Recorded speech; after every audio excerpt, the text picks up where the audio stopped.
Good morning students. आज हम लोग डिस्कस कर रहे हैं about the elasticity of supply.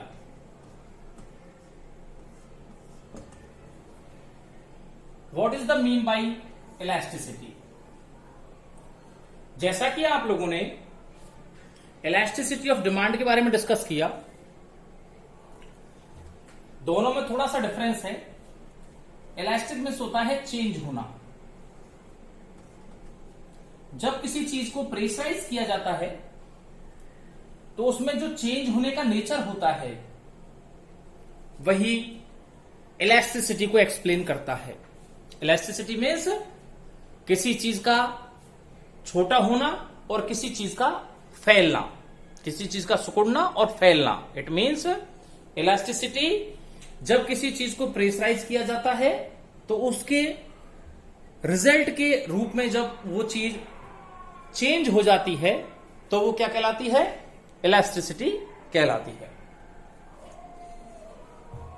Supply means, जैसा कि आपको प्रीवियस वीडियोज में बहुत सारा मैटर सप्लाई के बारे में बताया जा चुका है।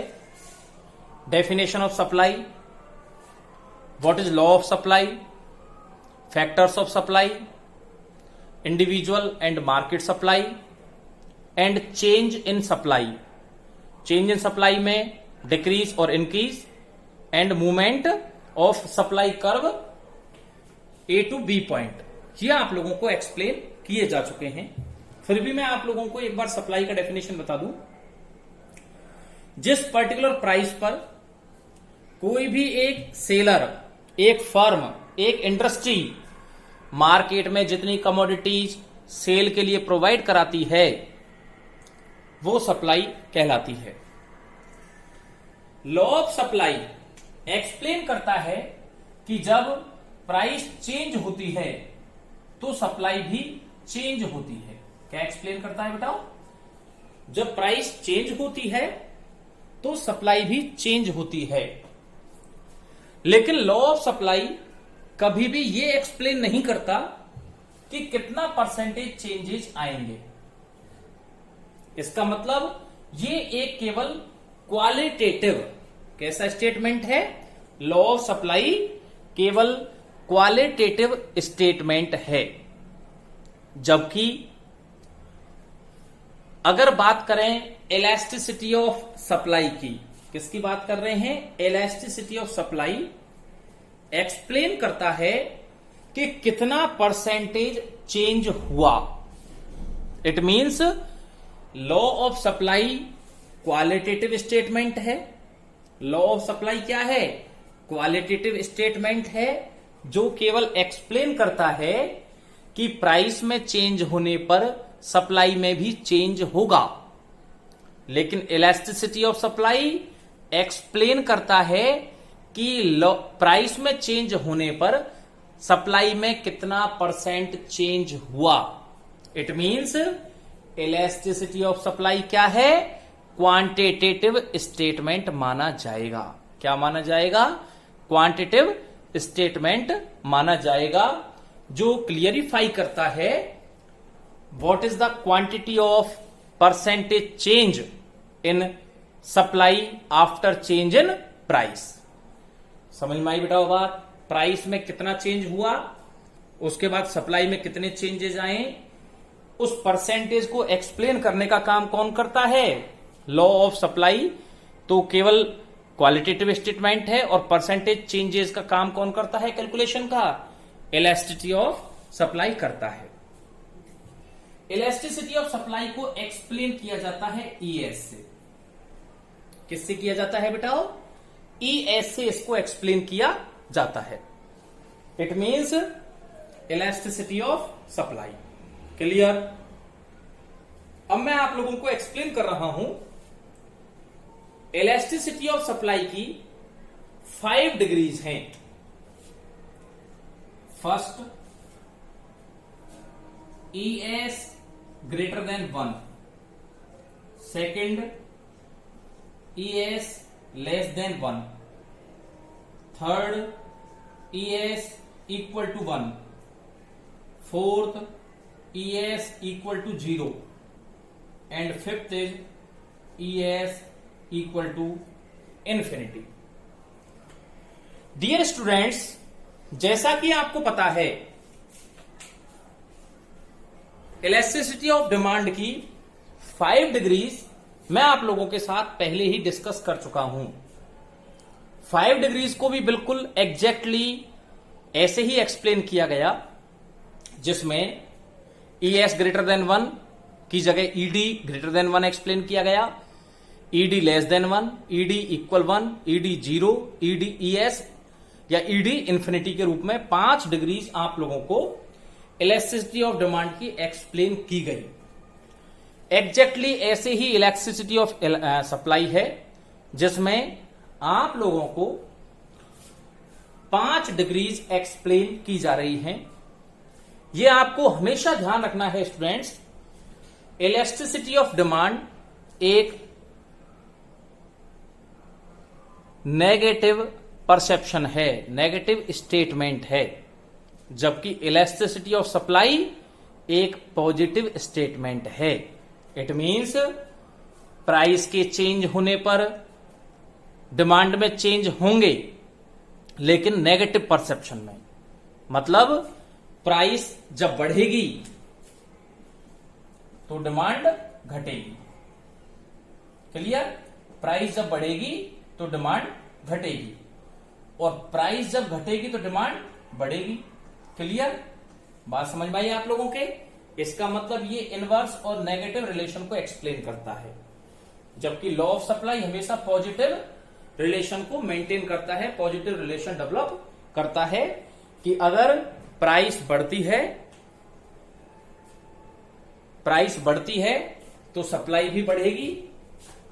क्लियर? और प्राइस घटती है तो सप्लाई भी घटेगी। क्लियर? प्राइस बढ़ती है तो सप्लाई भी बढ़ेगी, और प्राइस घटती है तो सप्लाई भी घटेगी। इसी वजह से लॉ ऑफ डिमांड के अपोजिट लॉ ऑफ सप्लाई को माना गया है। हम लोग 5 डिग्रीज को एक्सप्लेन कर रहे हैं with graph and mathematical portion. ध्यान से सुनना बेटाओ।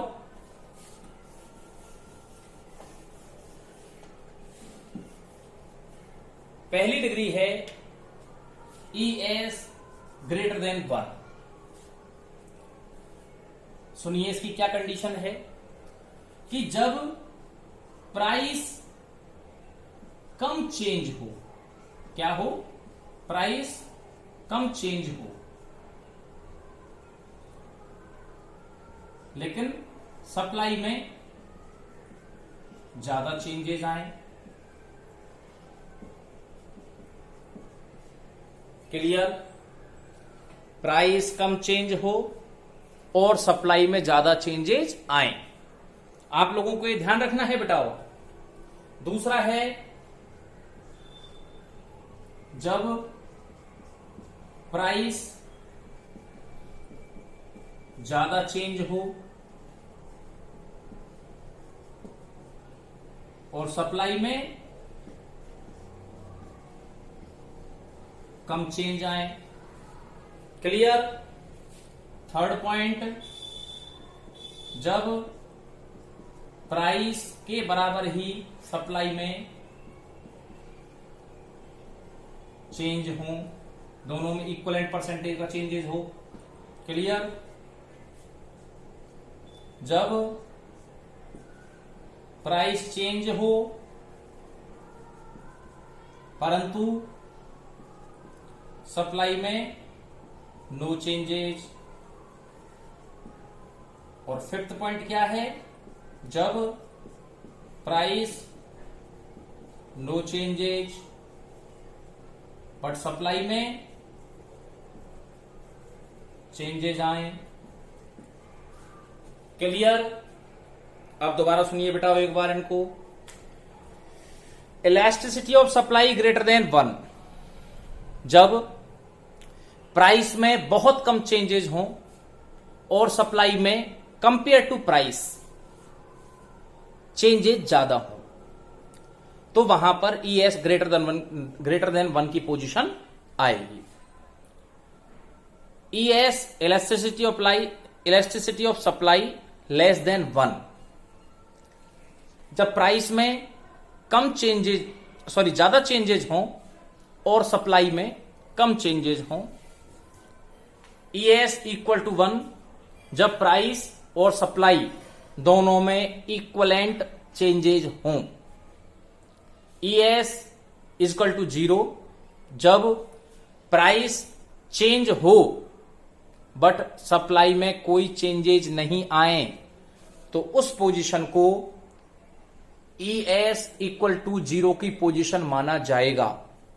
And fifth point is ES equal to infinity, when price is constant and supply will be change, then the position of elasticity of supply is equal to infinity। क्या होगा बेटा? Infinity के equal माना जाएगा। Clear? अब हम लोग discuss करेंगे the calculation of elasticity of supply.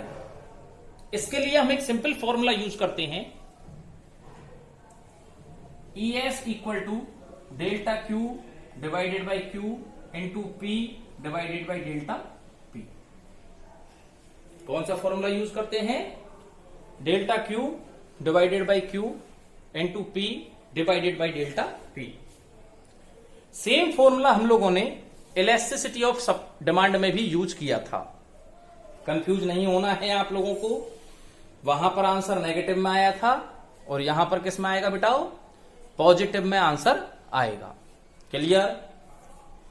इस फॉर्मूले को एक्सप्लेन करने के लिए अपन क्या करेंगे? डेल्टा Q बराबर Q1 minus Q0, Q old quantity, delta P equal to P1 minus P0, P equal to new price. Clear? Sorry, P equal to old price. Clear? ये आप लोगों को ध्यान रखना है। यहां पर Q1 न्यू क्वांटिटी होगी जो सप्लाई की गई है और P1 होगी न्यू प्राइस। आप लोगों को ये विशेष रूप से ध्यान रखना है कि लॉ ऑफ डिमांड का आंसर हमेशा माइनस में आएगा, जबकि लॉ ऑफ सप्लाई का आंसर हमेशा किस में आएगा? हमेशा ही पॉजिटिव आएगा। इट मींस प्लस में हमेशा आएगा। आप लोगों को यहां तक फॉर्मूला और 5 types of elasticity of supply clear कर चुके हैं। अब हम लोग डिस्कस करेंगे इन 5 टाइप्स का एक्सप्लेनेशन। क्या एक्सप्लेन करेंगे?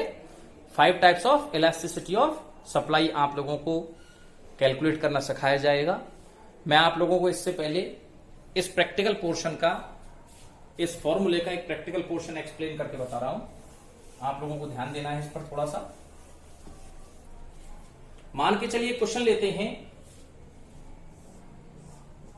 कि जब किसी कमोडिटी की प्राइस 10 रुपीज पर यूनिट थी, तब उसकी 100 क्वांटिटीज मार्केट में सेल के लिए प्रोवाइड कराई जाती थी। मान के चलिए प्राइस बढ़कर हो गई 12 रुपी पर यूनिट और उसकी सेल होने वाली जो क्वांटिटी थी वो कितनी हो गई? 180। कितनी कर दी गई? 180।